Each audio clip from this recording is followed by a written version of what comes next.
नमस्कार मित्रांनो, स्वागत आहे तुमचं एका नव्या कोऱ्या ब्लॉगमध्ये।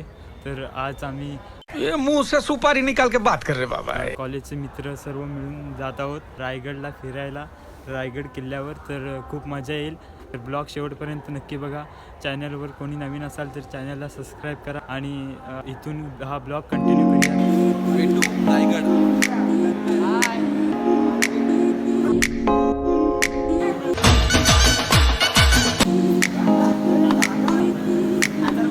आता आम्ही जातो मित्रांनो ट्रेनच्या इथे। आता ट्रेन पकडणार इथून आणि इथून माणगावला उतरणार। तर मित्रांनो आता सकाळचे 3 वाजलेत आणि आता आम्ही आलोय माणगाव स्टेशनला। तर इथे आता उतरलोय माणगावला।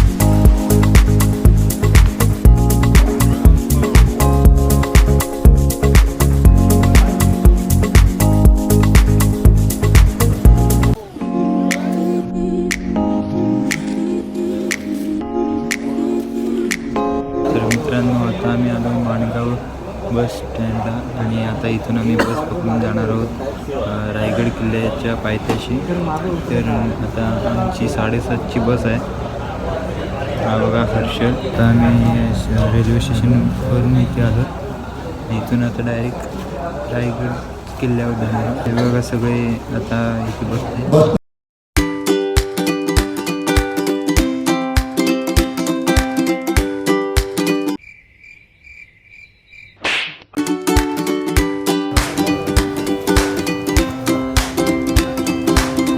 One hour later.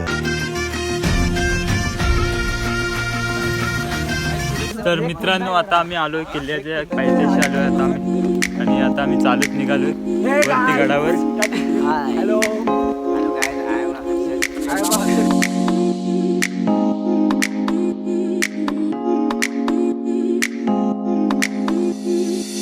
तर मित्रांनो आता आम्ही रायगडाच्या पायथ्याशी आलेलो आहे। आताच पोहोचलो इथे। A few moments later.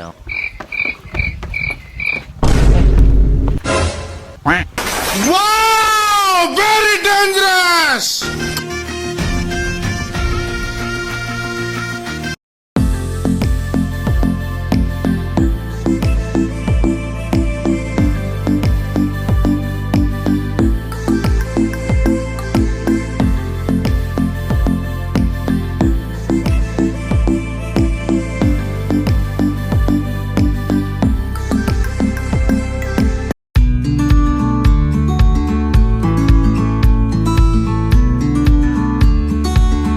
मित्रांनो तर फायनली आम्ही किल्ल्यावर आलो आहे आणि वरती जातोय किल्ल्यावर। पायऱ्या चढतोय। हाय रोहन कांबळे, माझा कॉलेजचा मित्र।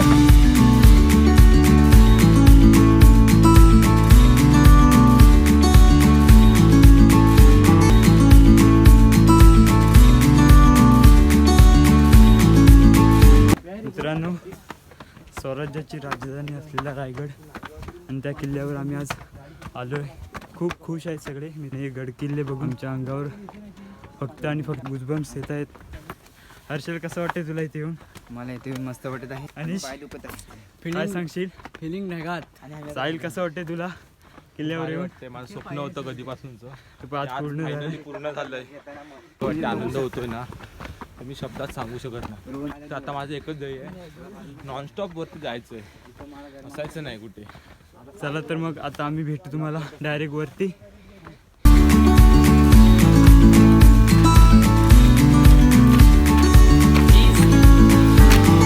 एक वेगळीच फिलिंग आली, खूप भारी वाटतंय। आज या ठिकाणी आलोय आणि हा अनुभव घेतोय।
वाऱ्याच्या ये गाणी घोड्यावर बैसूनी खंडोबाच्या रूपानी याला माझा देवर सुरव्याच्या तेजानी निधड्या छातीनी दुश्मन गाडूनी याला माझा वाघर कसं मी फेडू तुझा उपकार माझ्या राजा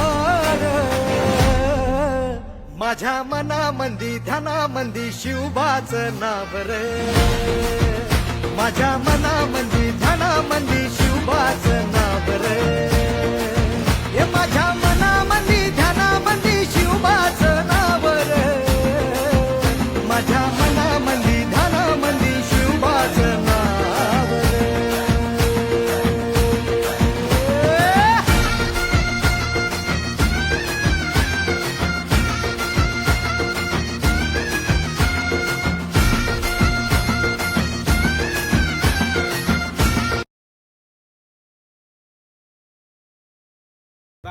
रायगडावर खडे पसरले रायगडावर खडे पसरले शिवरायांच्या पायी रायगडावर खडे पसरले शिवरायांच्या पायी आणि हीच अमास माणिक मोती नव्हती दुसरी दौलत नाही हाच आपल्या राजांचा प्रशस्त राहता राजवाडा त्या कलामध्ये एकावर एक 2 मजली उंच होता फक्त आपण कल्पना करू शकतो त्या राजवाड्याचं वैभव कसं असेल आणि राजांचा जन्म शिवनेरी किल्ल्यावरती 19 आपल्या राजाला आयुष्य आलं फक्त 50 वर्षाचा विचार आपण सर्वांनी केला तर आताचे 20 वर्ष आपण बालपणामध्ये घालवतो 25 वर्षापर्यंत आपण शिक्षण करतो 30 वर्षापर्यंत आपण सेटल होण्याच्या विचारामध्ये असतो पण राहिलेला 20 वर्षामध्ये आपण काहीच करू शकत नाहीये पण एक वेळ राजा होऊन गेला की अवघ्या 50 वर्षामध्ये 365 गड निर्माण केले अनेक राजा होऊन गेले स्वतःच्या बाप जातीच्या गादीवर बसले पण एक वेळ असा राजा की स्वतःची गादी स्वतः निर्माण केली ते म्हणजे छत्रपती शिवराय जो पडायला लोक पाहिजे होता हा दिवस आपल्या देखील सर्वांच्या पदरे या शिवतीर्थ रायगडावरती पडला तो म्हणजे 3 एप्रिल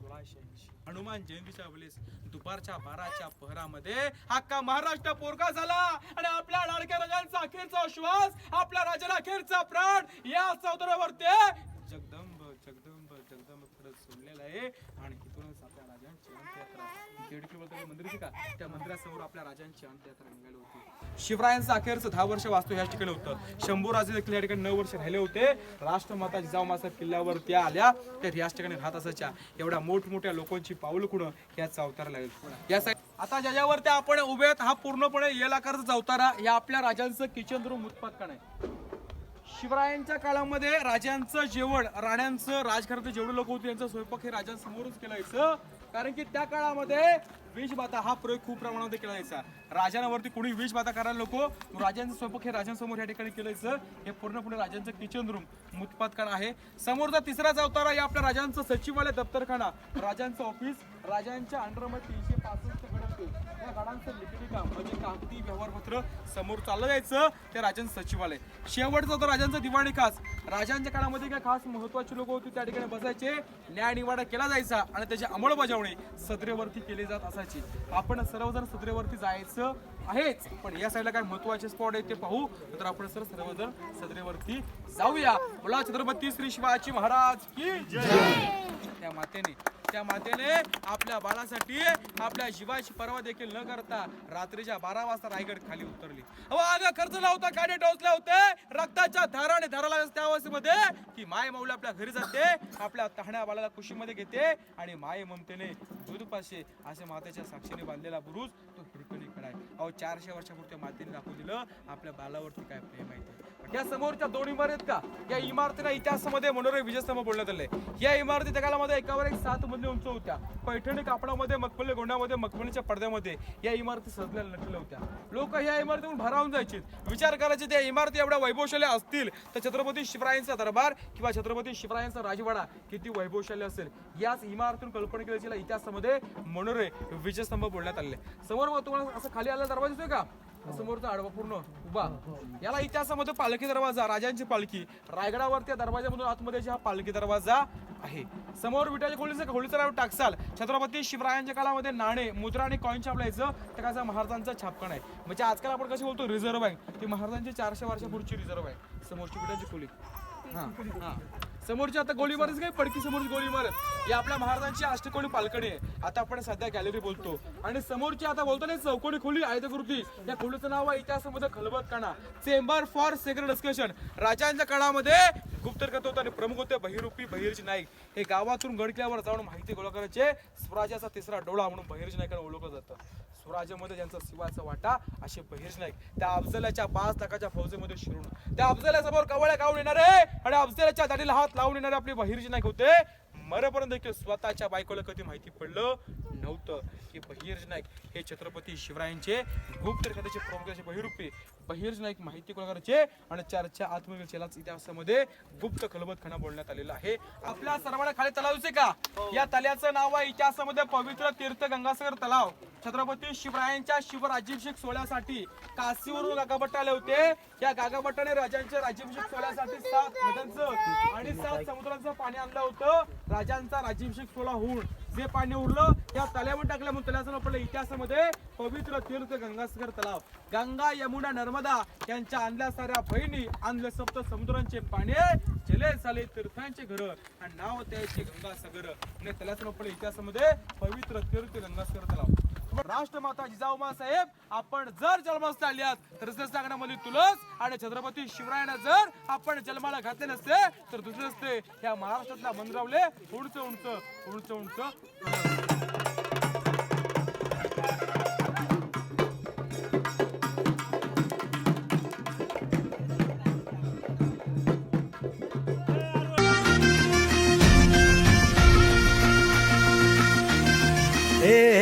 मित्रांनो आता आम्ही आलोय किल्ल्याच्या टकमक टोकेवर. ती तिथे खाली घरं बघा दिसतात, ती केवढी बघा छोटी दिसत आहेत. वरून ही बघा